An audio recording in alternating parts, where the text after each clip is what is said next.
Have you ever run a launch and then the next month you get that Facebook ad and you nearly have a heart attack? This video is for you.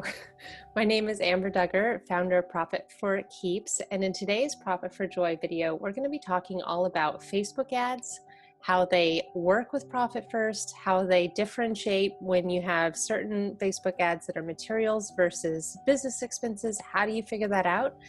And how to also prepare for live events, retreats, etc., so you always have enough money for those things.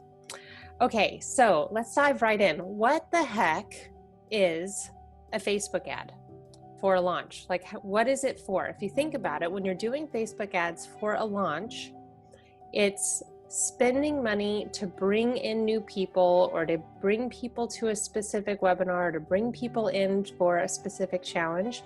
And so it's very intentional in that you're thinking, okay, if I put a certain amount of money into these Facebook ads, then a certain amount of people are going to come in, which a certain amount of people will convert to do the free thing, and a certain amount of those people will convert to do your actual next step, which is usually a paid program. So when you think about it in that way, if you have a very clear funnel that's working, the more money theoretically that you put into the Facebook ads, the more sales you will get, right? And if we all figured that out to a T, then we would all be multimillionaires. But let's just assume for a moment that you have nailed that and you are now bringing in more and more people based on this funnel with this strategy.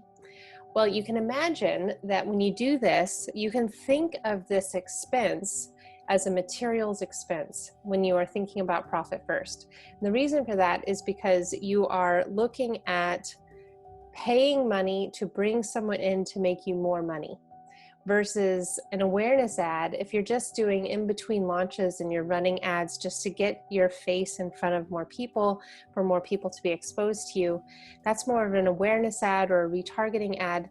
Those aren't necessarily going to be materials expenses, but more like just a normal business expense. Because if you decide in your business, I want to have, let's say, $1,000 a month going to just normal retargeting and awareness and know, like, trust factor ads, that can be considered a business expense, and it would be part of your normal revenue goal. When you're doing a launch and you know you're going to be funneling in more people and having more expenses specific to that launch, that would be considered a materials expense, and you want to have a separate budget for that. And you want to think of that as, like I said, money that comes off the top before you have your true revenue.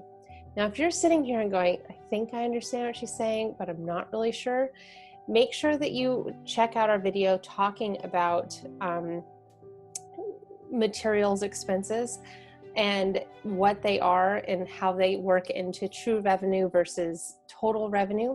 That's going to really help you with this conversation. But coming back to the specifics about Facebook ads, when you have money, let's say that you have your launch brings in $250,000. And of that, $50,000 went directly towards Facebook ads for the launch. Well, your true revenue would be $200,000. So that means for every dollar that comes in, you're having a fifth of that go to Facebook ads, right? So if you had $250,000, you take out $50,000, $200 is what you have remaining to put through for allocation to the profit, owner's pay, taxes, business expenses.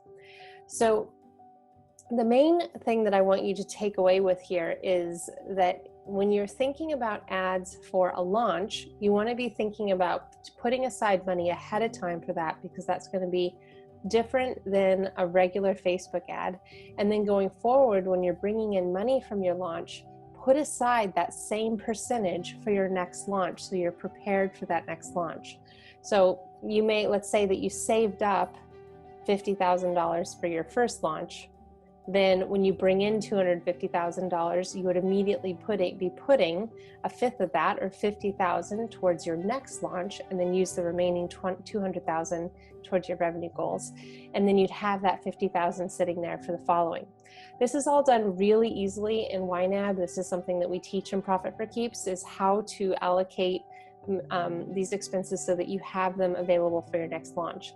The same thing can go for live events and retreats and VIP days and things like that. So if you're running a mastermind and you know that you're going to be having live events with this mastermind, you want to price your mastermind out so that you have the cost built into that. And then when you are receiving payments from your clients, take off a percentage that you've calculated off the top and put it into either a separate account if you're not using YNAB, or in a line in YNAB that's labeled live event or retreat or whatever. And then the rest of the money will go through your profit first calculations. So this is how you want to start thinking about things, and you will never be in a position again where you are facing a next launch, you're facing a next retreat, and you don't have money sitting there. So what I'd really love for you to do is just think through, how can you apply this to your own business? Do you have materials in your business? Are you not sure you do and you're wanting some more clarification? Pop the comments and the questions in the comments below. I love being able to answer your questions.